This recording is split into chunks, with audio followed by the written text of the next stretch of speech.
A reflection on the Beatitudes. The following reflection is based on Matthew 5:1-12 and 28:20, Romans 5:17 and Ephesians 3:20. It seems that when life is going well, we have no difficulty in seeing God's hand at work. But when we experience pain or difficulties, there is a temptation to ask, where is God in all this? If we were in control, we would be tempted to engineer circumstances so that we would be comfortable. There is only one sure thing, and that is, wherever we are, whatever our circumstances, God is right there with us, not watching from afar, or even close but removed. God is right there, in amongst all the mess with us. God continually reaffirms in Scripture, I will always be with you. As you reflect on the Beatitudes, be aware of any spark of recognition within you. Do you see yourself in there? Are you poor, hungry, at war? At what point is there a groan within? Is there yearning to receive the particular blessing promised? These promises will minister to your pain or your desires.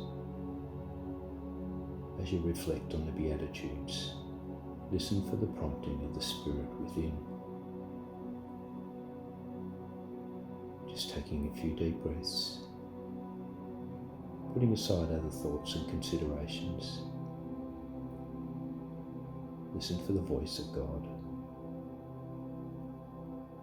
Blessed are the poor in spirit, for theirs is the kingdom of heaven. Blessed are those who mourn, for they will be comforted. Blessed are the meek, for they will inherit the earth. Blessed are those who hunger and thirst for righteousness, for they will be filled. Blessed are the merciful, for they will be shown mercy. Blessed are the pure in heart, for they will see God. Blessed are the peacemakers, for they will be called children of God. Blessed are those who are persecuted because of righteousness, for theirs is the kingdom of heaven. Blessed are you when people insult you, persecute you, and falsely say all kinds of evil against you because of me. Rejoice and be glad, because great is your reward in heaven. For in the same way they persecuted the prophets who were before you. God does not always choose to put us in places where we are competent and in control. At times we are placed where our weaknesses are exposed so that we will reach a point of surrender. But this is where we invite God in to meet our need. As our needs are met, our weakness, our fallenness, our pain become God's gifts, because they are not taken away, but we are transformed as we stand amongst our poverty or pain or persecution.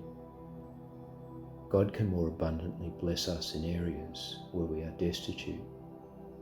Our poverty brings God's riches, our pain, God's healing, our persecution brings God's deliverance and joy.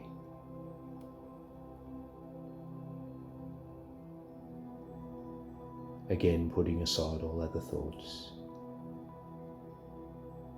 become aware of the movement of the Spirit within as you listen to the following reflection. One of the names used to describe God is Jehovah Jireh, the great provider.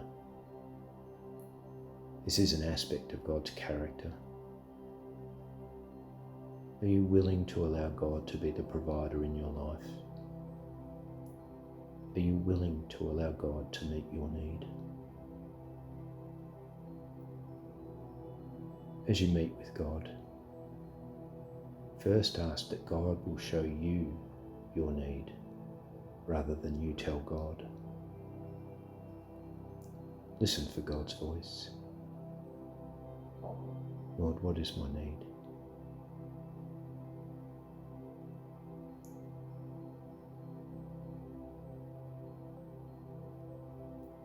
Once your need has been revealed to you, surrender it into God's hands. Picture yourself actually doing this. You may even need help. Ask God to assist you, to take it from your hands, from your life.